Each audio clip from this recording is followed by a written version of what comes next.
بسم الله الرحمن الرحيم. الحمد لله رب العالمين، وأصلي وسلم على أشرف الأنبياء والمرسلين نبينا محمد عليه وعلى آله أفضل الصلاة وتم التسليم. أما بعد، أيها الإخوة والأخوات، السلام عليكم ورحمة الله تعالى وبركاته. لعلنا ندخل مرة أخرى إلى قرية العجائب ونذهب إلى مسجدها لنرى رسول الله صلى الله عليه وسلم وقد جلس مع أصحابه في مجلس مبارك تعطره فيه أنفاسه صلى الله عليه وسلم، في مجلس مبارك تحفهم فيه الملائكة وتغشاهم الرحمة ويذكرهم الله تعالى في من عنده. فإذا به صلى الله عليه وسلم في هذا المجلس ينتقل بالصحابة إلى هناك، إلى الجنة وما أعد الله تعالى فيها. فيقول صلى الله عليه وسلم لأصحابه: إن موسى سأل ربه فقال: ربي ما أدنى أهل الجنة منزله. أدنى أهل الجنة منزله يعني الرجل الذي هو أقلهم، ما أعطي كما أعطوا جميعا. فقال الله تعالى له: ذاك رجل يأتي إلى الجنة بعدما يدخل أهل الجنة الجنة وبعدما يدخل أهل النار النار. وفي بعض الروايات أن هذا الرجل أنه يخرج من النار ويبقى عندها، فلا يزال هذا الرجل يصيح يقول: يا ربي قد آذاني صياح أهل النار وقبح ريحهم ونتنه، اللهم فأبعدني عنها. ثم يجلس بعيدا عن هذه النار يتأمل في حاله. قال: فتعرض أمامه شجرة عظيمة، شجرة خضراء جميلة، هذه الشجرة تحتها ماء يجري وفيها أطيار، فيقول: يا ربي أجلسني تحت تلك الشجرة. فيقول الله تعالى له: يا ابن آدم أما عاهدتني ألا تسألني شيئا آخر؟ تقول أبعدني عن النار ولا أسألك شيئا. فيقول: يا ربي جلسني تحت تلك الشجرة، أجلسني تحتها ولا أسألك شيئا آخر أبدا. فيأذن الله تعالى له فيذهب ويجلس تحت تلك الشجرة، فيشرب من مائها ويأكل من ثمارها يتمتع. بينما هو على هذا الحال إذ عرضت له شجرة أخرى أحسن من هذه الشجرة التي هو تحتها، فيبدأ يقول: يا ربي يا ربي، يتصبر يريد أن يسكت لكن ما يستطيع، يا ربي بلغني إلى تلك الشجرة الثانية. فيقول الله تعالى: يا ابن آدم ما أغدرك، ألم تكن أعطيتني العهود والمواثيق إذا بلغتك هذه الشجرة ألا تسألني غيرها؟ فيقول: وعزتك وجلالك بلغني تلك الشجرة ولا أسألك شيء آخر أبدا، يكفيني أن أجلس تحت تلك الشجرة.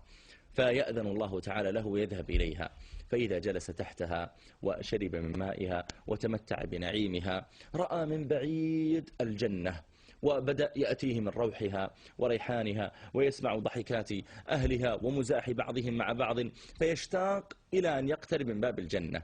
فيتصبر المسكين، بينه وبين الله عهد لكنه ما يصبر، فيقول: يا ربي يا ربي. فيقول الله تعالى: ما تريد يا ابن آدم؟ فيقول: يا ربي بلغني إلى باب الجنة. ما طلب أن يدخل الجنة، فقط يريد بابها. بلغني إلى باب الجنة وعزتك وجلالك لا أسألك شيئا آخر أبدا. فيأذن الله تعالى له بذلك، فيذهب حتى يأتي إلى باب الجنة ويجلس عنده. إذا جلس عند باب الجنة يأتيه من روحها وريحانها، فيسكت ويتصبر يريد أن يدخل، فيقول: يا ربي أدخلني الجنة.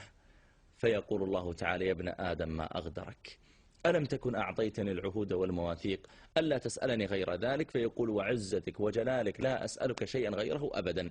فيأذن الله تعالى له فيدخل إلى الجنة.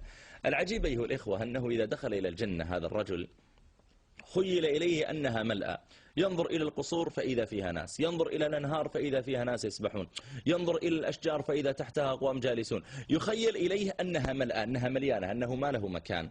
فيقول: يا ربي تدخلني إلى الجنة بعدما نزل الناس منازلهم وأخذوا أخذاتهم. فيقول الله تعالى: يا ابن آدم أفلا يرضيك أن أعطيك مثل ملك ملك من ملوك الدنيا؟ أعطيك مثل ملك ذلك الملك. كم عنده من القصور؟ كم عنده من الدواب؟ كم عنده من الزوجات؟ كم عنده من الخدم؟ كم عنده من الذهب، من الفضة، من الأراضي، من البساتين، من الثمار، من الطعام، من الشراب؟ أعطيك يا ابن آدم مثل ملك ملك من ملوك الدنيا. فيقول: يا رب تعطيني مثل ملك ملك من ملوك الدنيا؟ كل ما عنده تعطيني إياه؟ يقول: نعم.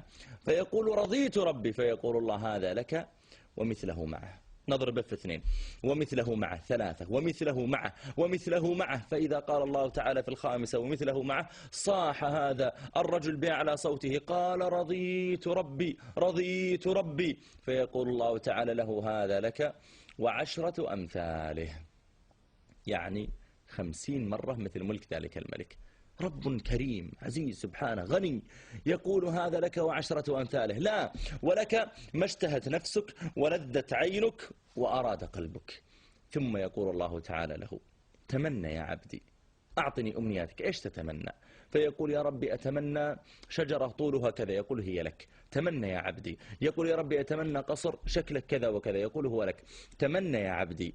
فهذا الرجل انتهت الأماني عنده، يقول: يا ربي ما عندي أماني. فيقول الله تعالى: ألا تتمنى كذا؟ ما تشتهي يكون عندك طعام لونه كذا؟ فيقول: بلى. يقول: هو لك. أفلا تشتهي كذا؟ يقول: بلى يا ربي. يقول: هو لك. أفلا تشتهي كذا؟ بلى يا ربي، هو لك. ولا يزال الله تعالى يذكره بأمنياته. هذا الرجل يدخل إلى الجنة بعد ذلك، فإذا دخل ذاهبا إلى بعض قصوره وهو في أثناء الطريق يرى غلاما حسنا جميلا ما رأت عينه أجمل منه، فإذا رآه سجد له.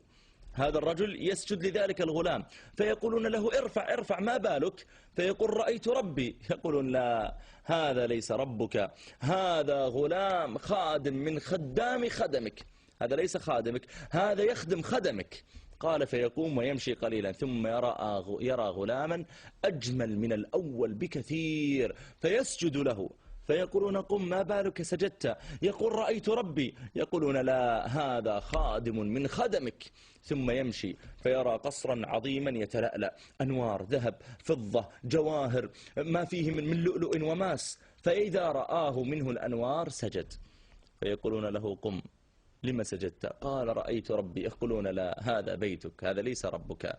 فلا يزال يتمتع بهذه القصور والدور، والله سبحانه وتعالى يقول: لهم ما يشاءون فيها ولدينا مزيد.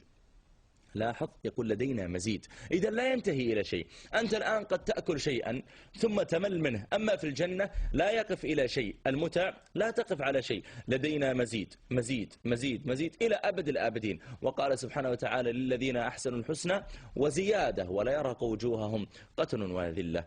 يقول عبد الله بن عباس رضي الله تعالى عنهما وهو يصف شيئا مما في الجنة من نعم ولذائذ، يقول رضي الله عنه: إنك لتنظر إلى الطير في الجنة، طير يطير في السماء، تنظر إلى الطير في الجنة، قال: فتشتهيه فيقع بين يديك مشويا. أول ما تشتهيه يقع بين يديك مشويا. وقال صلى الله عليه وسلم: لقاب قوس أحدكم في الجنة. هل ترى القوس التي يرمى بها؟ جلوس القوس على الأرض، إذا وضعت القوس على الأرض ما تشغل إلا حيزا يسيرا. يقول صلى الله عليه وسلم: لقاب قوس أحدكم في الجنة خير من الدنيا وما عليها، أو كما قال عليه الصلاة والسلام. قيل قاب القوس هو مكان رميه، وقيل قاب القوس هو ما يكون من ثنيه، إلى غير ذلك من المعاني. المقصود أيها الإخوة أن في الجنة كما قال النبي صلى الله عليه وسلم: ما لا عين رأت ولا أذن سمعت ولا خطر على قلب بشر. السؤال الكبير الآن: كيف كان الصحابة يبذلون لأجل أن يدخلوا تلك الجنة التي أعد الله تعالى فيها؟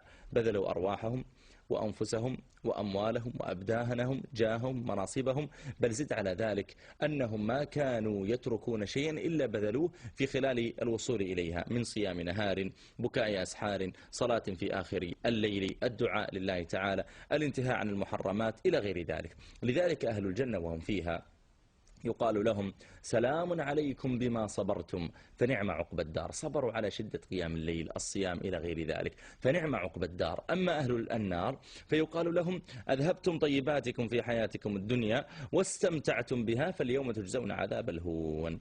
أسأل الله تعالى منه وكرمه أن يجعلنا وإياكم من أهل الجنة، وأن يرزقنا فيها ما عد الله تعالى لعباده الصالحين. هذا والله تعالى أجل وأعلم، وصلى الله وسلم وبارك على رسول الله.